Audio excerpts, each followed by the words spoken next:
The Global Compact for Safe, Orderly and Regular Migration will be signed during the UN conference in Marrakesh in Morocco on December the 10th and 11th, 2018.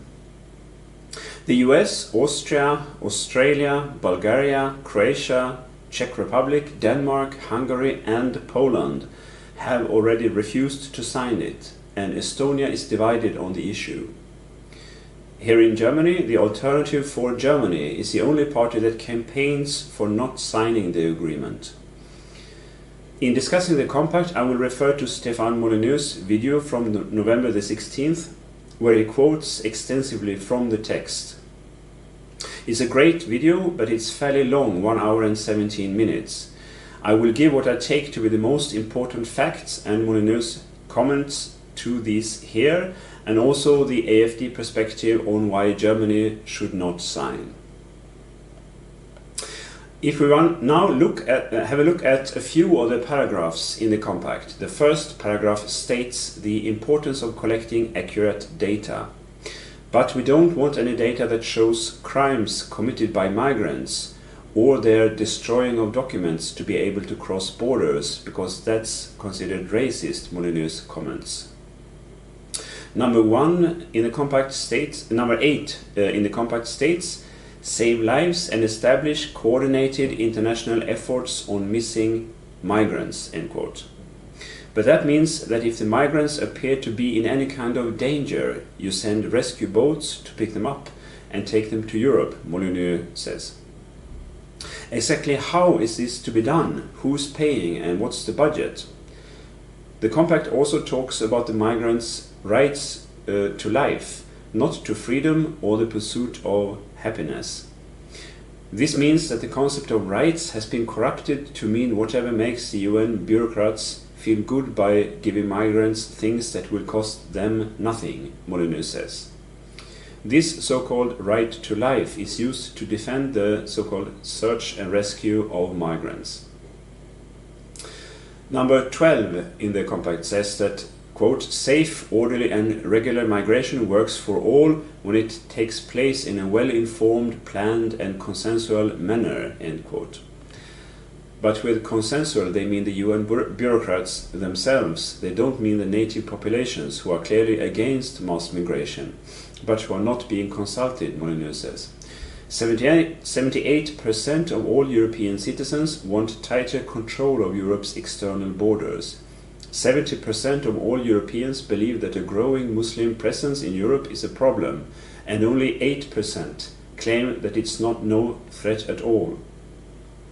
Hundreds of millions of people from third world countries would immediately move to the West if they could, Molyneux says. 50% of all Kenyans, for example, would immediately move to another country if they were able to. Number 13. Use migration detention only as a measure of last resort and work towards alternatives, end quote. Molyneux interprets this as a policy of catch and release. What are the alternatives to detention, he asks. Obviously letting them go, in which case they vanish into a no-go zone and are never seen again. Number 15. Quote, provide access to basic services for migrants, end quote. This is taxpayer-funded free stuff for migrants, Molyneux says. He has heard from people calling in to his podcast of migrants getting free Wi-Fi, language training and other things, not just food and water. Number 16 demands full inclusion and social cohesion of migrants. Does this include polygamy, cousin marriage and female genital mutilation? Molyneux asks. Number 17 talks about eliminating all forms of discrimination. But what about anti-Semitism among Muslim immigrants and their attitude towards non-Muslims? Molyneux comments.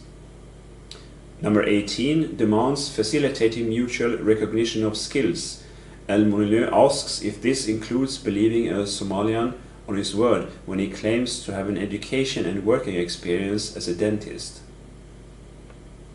Number 19 is about creating conditions for migrants to fully contribute to sustainable development in the new country, but As Molyneux points out, the official claim is that mass immigration as such is good for the economy, so why the need to create conditions for this?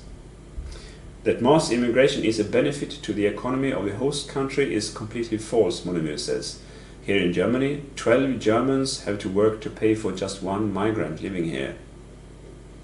2017 estimates said that refugees, of whom many are no real refugees but migrants, would cost Sweden $18.6 billion, which is 19% of Sweden's annual budget. Almost $60,000 were spent per so-called refugee that year alone in Sweden, although the average Swedish household's disposable income is just under $29,000 for 1 year. Number 20 calls for fostering the financial inclusion of migrants so that they can take the money and ship it back to their home countries, Molyneux comments. Of course, the consequence of this will be even more migration because the migrants are coming for the welfare benefits, he says. Number 22 demands portability of social security entitlements and earned benefits, which Molyneux interprets as a right to the same amount of welfare wherever the migrants go in Europe. This will make it impossible to stop mass immigration because the governments will not be able to reduce welfare benefits for the migrants with the aim of stopping mass immigration to their country. And in Islam, taking money from non-believers is part of the belief system. Non-believers owe them tax. And how were these benefits earned by the migrants? By paying taxes? Of course not. They just made it into the country, Molyneux says. The compact claims to be for, quote, the benefit of millions of people in every region of the world, end quote. And it claims that, quote, no state can address immigration alone, end quote. According to Molyneux, signing the compact means handing over control of immigration to an unelected bureaucracy in the United Nations. Immigration is legal only for people who are persecuted for religious or political beliefs and who apply for asylum as a refugee. This does not include people fleeing from war zones. These are supposed to stay in the first country that they land in, instead of going welfare shopping in faraway countries like Germany, he says.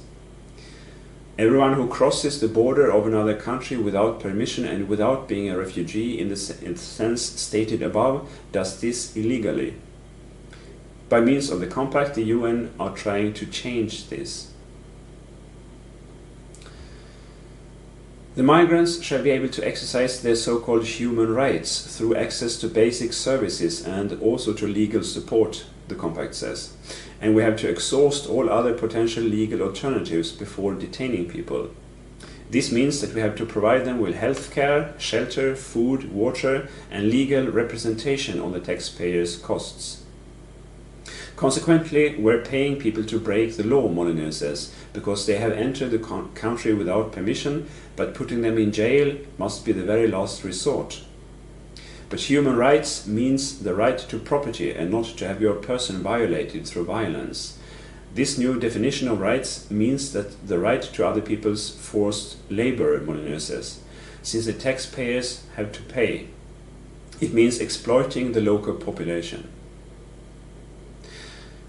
The compact also talks about assisting third world countries in solving their environmental problems and the effects of natural disasters, because this is a driving factor in mass migration.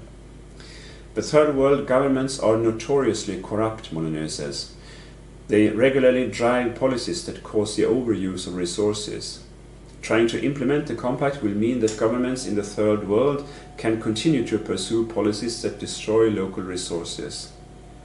Obviously, this is the West's fault, and therefore the West has to take all those who are fleeing from the effects of the overuse of these resources. This just gives these governments more incentives to destroy their local resources. Further, mass immigration itself, as well as government financial deficits caused, among other things, by mass immigration, accelerate climate change, Molyneux says. Because when the government borrows money, it is consuming resources in the here and now rather than in the future. And more people because of mass immigration means more consuming of resources. But this, of course, is not mentioned in the compact. The fact that environmentalists do not take things like mass immigration and government debts into consideration shows that they are being either dishonest or naive. Molyneux is certainly right about this, but on the other hand, helping to solve problems in the country from where migration originates is far better than just letting people into Europe and America without doing anything about what causes the stream of migration in the first place. The enormous costs of mass immigration could be redirected to stabilizing these countries, which would help reducing mass migration. Of course, this would have to be combined with closing the borders and reducing the welfare benefits, which would not only take away the incentives to migrate, but would also mean saving money that could be used for support for infrastructure, etc. in the third world. There is one more important issue to talk about in the compact, one that relates to freedom of speech. The compact stresses the importance of, quote, sensitizing and educating media professionals on migration-related issues and terminology, investing in ethical reporting standards and advertising, and stopping allocation of public funding or material support to media outlets that systematically promote intolerance, xenophobia, racism, or other forms of discrimination towards migrants, in full respect of the freedom of the media, end quote. Thus, the local populations are to be re-educated on the issue of migration. But what exactly do intolerance and xenophobia mean, Molyneux asks. The compact can be used to shut down all criticism of mass migration, and thus it's a threat to free speech. Racism between migrants is not taken into account in the compact, just of whites against non-whites. You cannot criticize rapes of white girls, because then you're a racist, and you will be attacked, you will lose your job, etc., Molyneux says. The last part of the quote, in full respect of the freedom of the media, is a lie, because this can never be done. That's not possible, Molyneux rightly states. The compact also demands support for, quote, activities in local communities to promote mutual respect, including in the context of electoral campaigns, end quote. This means the subversion of democracy, Molyneux says. How will you be able to campaign for borders if intolerance and xenophobia must be prevented in electoral campaigns? The compact is a threat not just to free speech, but also to democracy. The official statement in the compact is that it is not binding, but Molyneux and the AFD representatives that talk about the compact here in Germany agree that it aims at creating a binding resolution. According to Molyneux, the compact consists in a wish list. There are no specific implementation plans included. The compact represents migration as a human right. It says that the member states of the UN have, quote, an obligation to respect, protect and fulfill the human rights of all migrants, regardless of their migration status, end quote. But migration is risky. 80% of the women aiming to cross the border between Mexico and the US are sexually assaulted along the way. And there are no plans for how to pay for the trillions of dollars of costs. What is to be cut to pay for all of this? And migration is just one way, which is not addressed. There is no mention of the disease issue, the diseases that migrants bring with them, nor of the problem of infrastructure to cope with the increasing mass immigration that is to come, like roads, electricity, housing, etc., nor with teaching and translation costs. And no addressing of the issue of increased crime and security costs. In fact, the compact offers no data at all. The compact is positive nonsense. It is designed to fill you with a vague positive sense that nothing is going to happen, while they pull your pockets and destroy your culture, Molyneux says. And he calls for people to put pressure on their government not to sign. It will be devastating not only for the local populations, but also for the migrants themselves, he says. The host country's economy will be utterly destroyed and there will be no more social services available. The result will be a huge amount of conflict. So far Molyneux.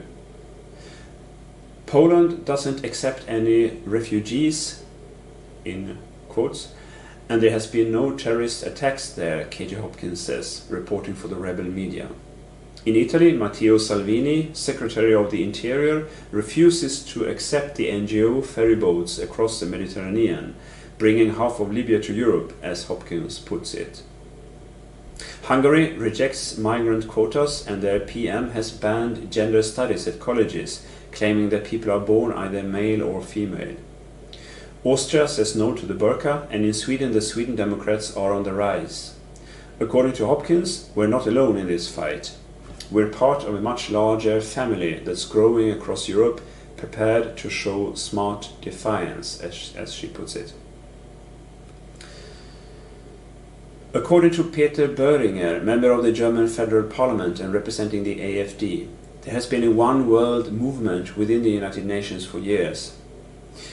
Until 2 months ago, only the AfD talked about the pact openly here in Germany. 97% of all so-called refugees in Germany since 2015 have been no asylum seekers, he says.